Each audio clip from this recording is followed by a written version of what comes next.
آیت نمبر 9 سورہ یاسین. اوکے. اسے روزانہ 63 مرتبہ پڑھیں. کتنی مرتبہ؟ 63. 63 ٹائمز. Alright. پڑھ کے پانی پہ دم کر لیں، یا جس کے اوپر جو بچے نافرمان ہیں ان کے اوپر سوتے میں دم کر دیں. انشاءاللہ پانی پہ دم کر کے اگر یہ پلا دیں گے نا، ایک دن کے لیے ایک پڑھائی کافی ہے. اچھا تو اللہ نے چاہا اور یہ بیگم، یہ وظیفہ بیگم پہ بھی ورک کرے گا؟ اللہ نے چاہا تو پہلی نہیں، دوسری، تیسری، چوتھی پہ بھی ورک کرے.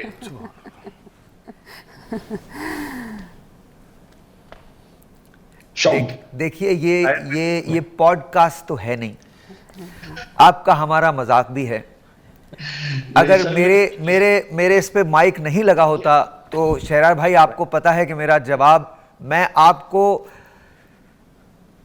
نہیں آپ نے معذرت تو میں ابھی آپ کو بتاؤں گا، کوئی معذرت کی تو ہے ہی نہیں. ایک چھوٹا سا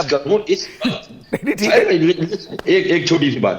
اس وقت میرے پاس جتنے میجورٹی کیسز آ رہے ہیں نا، وہ دوسری بیوی، پہلی بیوی، یعنی ایک سے زیادہ ازواج والے لوگ آ رہے ہیں. یار بیوی مانتی نہیں.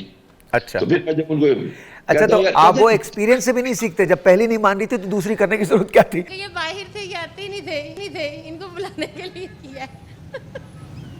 ابھی میں دبئی سے آیا ہوں اسپیشل.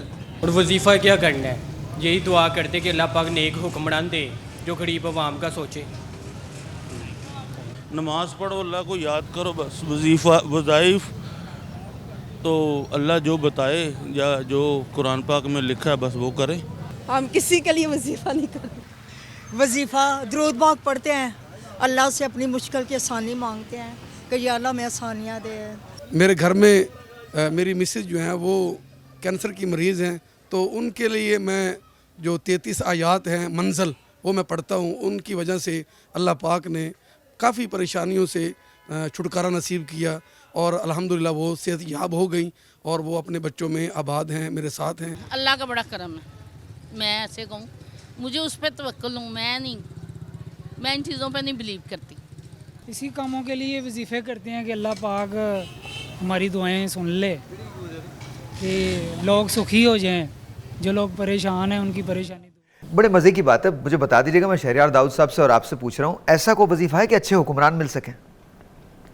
جی بالکل. ہم لوگ تو بعد میں جواب دے لیں گے، پہلے آپ سے پوچھ رہا ہوں. اس حوالے سے میں یہ عرض کرنا چاہوں گا کہ جب ہم خود اچھے ہو جائیں گے، اچھا یہی وظیفہ ہے. ابھی وہ ہماری والی بات کریں گے. ہاں ٹھیک. تو حضور اقدس صلی اللہ علیہ وسلم کی حدیث پاک ہے، حضرت ابو ہریرہ رضی اللہ تعالی عنہ فرماتے ہیں کہ جو بندہ اپنے اخلاق مناسب نہیں رکھتا نا، تو پھر اس کے غم زیادہ ہو جاتے ہیں. اور جو بندہ اپنے اوپر بیماری طاری کر لیتا ہے تو اس کا بیمار جسم اور زیادہ بیمار ہوتا جاتا ہے. تو ہماری قوم کی بیماری کی حالت یہ ہے کہ ہم نے، مجھے یہ بتائیے، یہ ساری باتیں ہم جب کرونا آیا تب ہمیں پتہ چلا کہ حضور نے یہ فرمایا ہے کہ جہاں پر وبا ہو اس جگہ کو یا تو بالکل اس سے الگ رہو یا اسی جگہ رہو، ہٹو نہ. تاکہ مطلب یہ کتنی زبردست بات ہے. اور حیرت کی بات یہ ہمیں نہیں پتہ چلتا، ہمیں بتایا نہیں جاتا. میں اس کی ایک وجہ عرض کرتا ہوں، اس میں ہمارا قصور ہے. بالکل قصور ہے. وہ یہ ہے کہ ممبر و محراب سے وہ مسائل ڈسکس نہیں ہو رہے جو لوگوں کی زندگیوں میں آسانی لا سکتے تھے. ہم بہت وہاں پہ مسائل، اچھا ہم جب تک سیدھے رہیں گے نا، بہت سمپل رہیں گے، تب تک چیزیں آسان رہیں گی. واٹ ڈو یو تھنک سر؟ دیکھیں، یہ زندگی کا جو فارمولہ ہے نا جی، یہ ہر ایک کا الگ الگ ہے. صحیح ہے. اور میں یہ کہتا ہوں کہ اگر ہم لوگ چیزوں کو کچھ تھوڑا سا اپنے اندر برداشت بھی پیدا کریں، اور قرآن کو، احادیث کو، ان وظائف کو اپنے تزکیے کے لیے، اپنی بہتری کے لیے، صرف اپنی ذات کی، اپنی روح کو اجاگر کرنے کے لیے اگر ہم کریں نا. ایک چھوٹی سی کہانی 1 منٹ کی آپ کو سناتا ہوں میں. ایک بندہ گیا اپنے پیر صاحب کے بعد، اس نے کہا جی مجھے اسم اعظم عطا کریں. اس نے کہا جی اسم اعظم کیا کرو گے تم؟ اس نے کہا جی سنا بہت طاقتور چیز ہوتی ہے، اور میں اپنے ارد گرد بہت ظلم و زیادتیاں دیکھتا ہوں، تو میرے پاس اسم اعظم ہونا چاہیے. اس نے کہا میاں جاؤ ایک دن ذرا جنگل میں سیر کر کے آؤ تو شام کو آ کے بتانا. جنگل گیا، اس نے دیکھا ایک بزرگ بابا ساتھ میں لکڑیاں اکٹھی کر رہا ہے. شام ہوئی، وہ بھی جنگل سے نکلا، بابا بھی گٹھا اپنا اٹھا کے نکلا. کوتوالے شہر کا گزر ہوا. اس نے کہا میاں لکڑیاں دے دو. اس نے کہا جی میں تو بیچنے کے لیے لے کے جا رہا ہوں، اتنا ہدیہ مجھے دے دیں. اس نے کہا کوتوالے شہر سے تم پیسے مانگتے ہو؟ سپاہیوں سے کہا بابے کو مارو اور اسے لکڑیاں چھین لو. انہوں نے بابے کی پٹائی کی لکڑیاں چھین لی. اب وہ جو بندہ دیکھ رہا تھا وہ دوبارہ بھاگا پیر صاحب کے پاس، کہ اب تو بہت ضروری ہو گیا اسم اعظم ہونا، میرے پاس ہوتا نا اسم اعظم تو میں کوتوالے شہر کو بتا دیتا کہ اس نے کیسے ظلم کیا۔ تو ان بزرگوں نے کہا تمہیں پتہ وہ بابا کون ہے؟ یہ کون ہے؟ کیونکہ جس نے مجھے اسم اعظم دیا ہے۔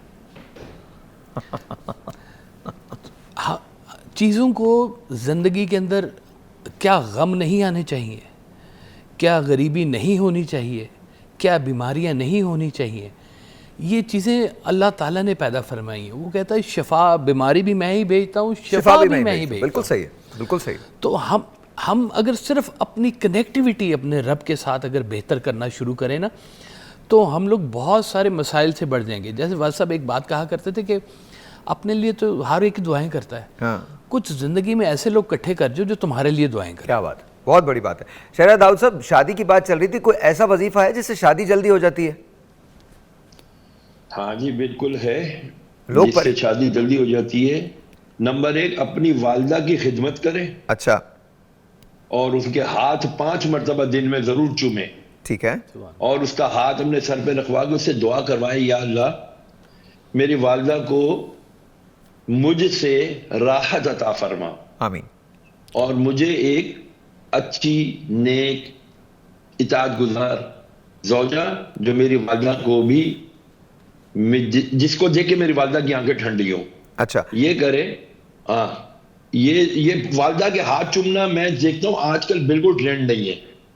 والد صاحب کے ہاتھ چومنا بالکل ٹرینڈ نہیں ہے، پیروں کے پیچھے بھاگ رہے ہوتے ہیں، ان کا ہاتھ آ جائے، امامہ آ جائے، چادر آ جائے، چوم رہے ہوتے ہیں، اور یار سب سے بڑا پیر گھر پہ بیٹھا ہے اس کو نہیں چوم رہے ہو یار۔ اچھا یہ بتائیے کہ اگر جیسے کچھ بہنیں ہیں جو گھر پہ بیٹھی ہوتی ہیں، ان کی شادیاں نہیں ہوتی تو اکثر والدین بہت پریشان رہتے ہیں۔ اچھا، میں آپ کو ریزن بتاؤں گا کہ میں کیوں کہہ رہا ہوں۔ کچھ نہیں ہوتا لیکن ایک سہارا مل جاتا ہے کہ میں یہ کر رہا ہوں، اور شاید کچھ نہ کچھ اگر یقین اس کے پیچھے شامل ہو جائے تو کہیں نہ کہیں پلیسیبو افیکٹ کی وجہ سے چیزیں خود بخود، ایک ہیومن بیہیویئر میں ایک چیز پڑھائی جاتی ہے، لا آف اٹریکشن، تو وہ خود بخود چیزیں بہتر ہو جاتی ہیں۔ تو کوئی ایسا وظیفہ ہے جس سے جو بیٹیاں گھر بیٹھی ہیں ان کے لیے آسانیاں پیدا ہو جائیں؟ 150 مرتبہ یا لطیف ہو عشاء کی نماز کے بعد روزانہ بچیاں پڑھیں، بچیاں نہیں پڑھتی تو ان کی امیاں پڑھیں، اوکے، 150 مرتبہ۔ اللہ کا پیارا نام اللطیفو ہے، یا لطیفو پڑھنا ہے 150 ٹائمز، اوکے، یا لطیفو۔ اچھا، اول آخر ایک دفعہ درشی پڑھ لیں، دعا مانگے، یا اللہ جو تو نے میرے مقدر میں میرا بہترین جوڑا رکھا ہے مولا اس کے ساتھ جلد میرا نکاح فرما دے۔ چلیے، بہت بہت شکریہ۔ آپ کی طرف آتا ہوں، اگین بات یقین پہ ہی آ رہی ہے کہ کہیں نہ کہیں سے وہ کنیکٹیوٹی جو ہے وہ بلیف کی کنیکٹیوٹی ہے۔ اگر بلیف ہوگا، آپ وظائف کریں گے تو سب، لیکن ہمارے ہاں وظیفوں پہ زیادہ زور ہوتا ہے، کوشش پہ کم زور ہوتا ہے، یہ وجہ کیا ہے؟ میں اسے یہ دیکھتی ہوں کہ جو ہمارا مدرہڈ کا انسٹیٹیوٹ ہے نا، یہ کافی کمپرومائزڈ ہو گیا۔ یہ جو پچھلے 30-40 سال سے ورکنگ ویمن کا کانسیپٹ آیا ہے کہ ہماری فائنینشیل جو سچویشن ہے وہ شاید پریشرز اتنے بڑھ گئے ہیں کہ ہم ایک لمیٹڈ ریسورسز میں نہیں رہ پاتے، اور ہم چاہتے ہیں کہ سارے گھر کے جتنے فیملی ممبرز ہیں وہ سارے کام کریں۔ تو مجھے لگتا ہے کہ جو بنیادی اساس ہے کہ آپ کی زندگی کا نیوکلیس کون بناتا ہے، یہ معاشرہ، یہ لوگ بنا رہے ہیں، یا یہ بنیادی فنڈامنٹل نیوکلیس خدا کے قوانین کے تحت چل رہا ہے۔ تو اگر آپ خدا کو اپنا نیوکلیس آف لائف بنا لیں، اور یہ ماں ہی obviously hardware software میں یہ چھوٹے چھوٹے پیس آف نالج جو ہے وہ ایڈ آن کرتی ہے، اور وہ اپنی پریکٹیکل ڈیمونسٹریشن سے بھی بتاتی ہے کہ جب مجھے تکلیف ہوگی، گھبراؤں گی میں، یا مجھے مسئلے ہوں گے، میں اپنی پرابلمس کو کیسے سالو کرتی ہوں۔ بچہ اس کو دیکھتے دیکھتے ہی اپنا پورا نیورو نیٹ ورکنگ اس کی بن رہی ہوتی ہے۔ تو اب جب ہم ایڈلٹ لائف میں، آپ اور میری ایج میں جب لوگ آ جاتے ہیں، تو جیسے بہت سارے ہمارے کلائنٹس آتے ہیں، تو اب تو ڈیمیج از آلریڈی ڈن، آپ کو بہت ساری ان لرننگ کرنی ہے۔ تو جو پرانے آپ کے کنڈیشنڈ بلیف سسٹم ہیں وہ آپ کو اکھاڑنے ہیں تاکہ آپ نئی امید کو اندر آنے دیں۔ جیسے آپ کا دل ہے نا، اس کے اوپر بھی خوف کی ایک پوری طے آ جاتی ہے، تو پھر آپ یقین کی روشنی اس میں آنے نہیں دیتے۔ باتیں تو ہو رہی ہیں، بٹ ایک سائیڈ آپ کہہ رہے ہیں کہ یہ ہو رہا ہے، دوسری سائیڈ آپ کی ریزسٹنس بتا رہی ہے نہیں یہ نہیں ہوگا۔